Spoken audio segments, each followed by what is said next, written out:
Good morning, crew.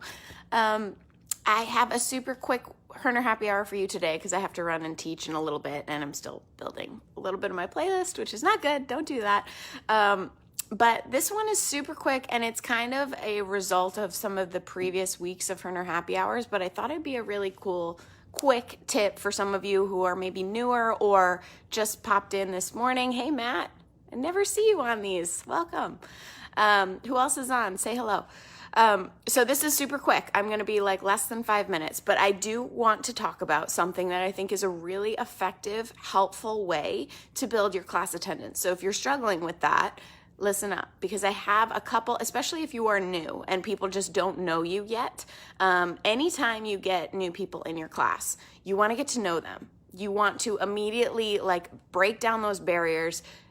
Let them know that you're a real person. And the way that we do that, hi Diana, the way that we do that is getting there early to class and getting to know these people. So saying hello, yes, and then maybe building a connection. Where are you from? Are you local? I always ask, are you local?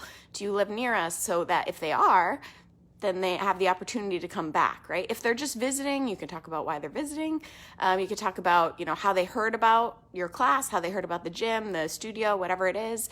There's a lot of easy, quick ways to build a conversation with a new person. And I know it can be really uncomfortable to go up to someone and start it. They might even feel like they don't really want to talk to you. But if you just do a quick, hello, I'm Matt. I'm going to be your instructor today. What's your name? Where are you from? Tell me a little bit about yourself. What brought you in today?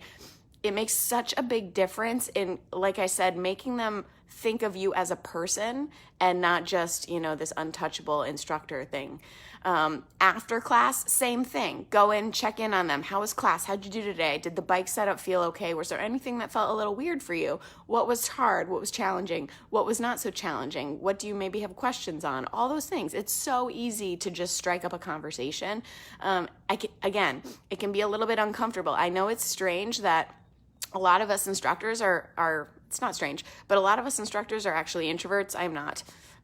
So I can't dive in on that. But there are a lot of people who are, and it can be awkward for you to go and strike up those conversations with strangers, right? But you're getting up and you're teaching them a class, so you can do it, right? It just takes practice. Have to get them used to, you walking around the class and getting to know them. But it will make such an incredible difference in your attendance. If you build a relationship with someone and you're not just their instructor anymore, they will come back to see you because they like you.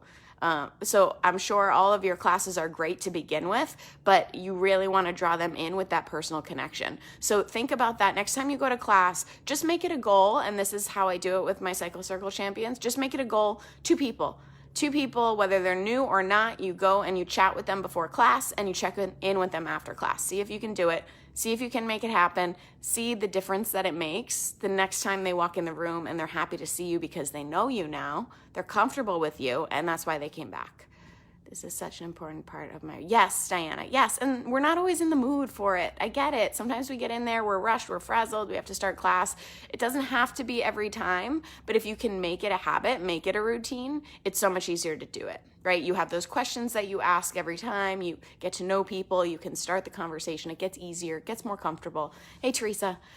So that's really all I had for today. I wanted to keep this one quick and short because I think it's super important and easy to do. So I want you guys to try it. Anyone who hasn't tried it before, or even if you do it regularly, I want you to do it and come back and let me know how it went. And maybe you built a connection with someone. Maybe you found someone who lives down the street from you or some cool connection like that makes it even better. Matt, Kate, I've heard that some people go out with their students before or after class. Would you recommend that?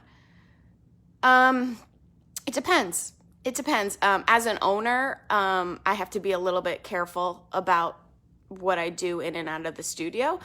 I don't want to go out and get, too many drinks in front of all my clients. But that being said, we have sweat and sips in the studio with all of my riders. I've actually gotten pretty close with a lot of my community because it's a very tight-knit community. I don't think there's anything wrong with it.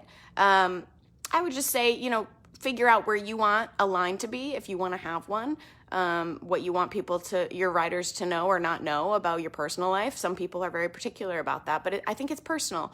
I think as long as you're not letting any of that personal stuff affect your actual job as an instructor, I think it's fine. Just be careful with it, toe the line. Diana, so true, not always in the mood, but you put a smile on and do it. That's right, Diana, that's the attitude. That's kind of how we have to do our jobs, right, in general. So, all right, ladies and gents, that's all I got for you. Please feel free to leave comments. I will come back and check them after I teach, and I'll talk to you all later. All right, have a good day.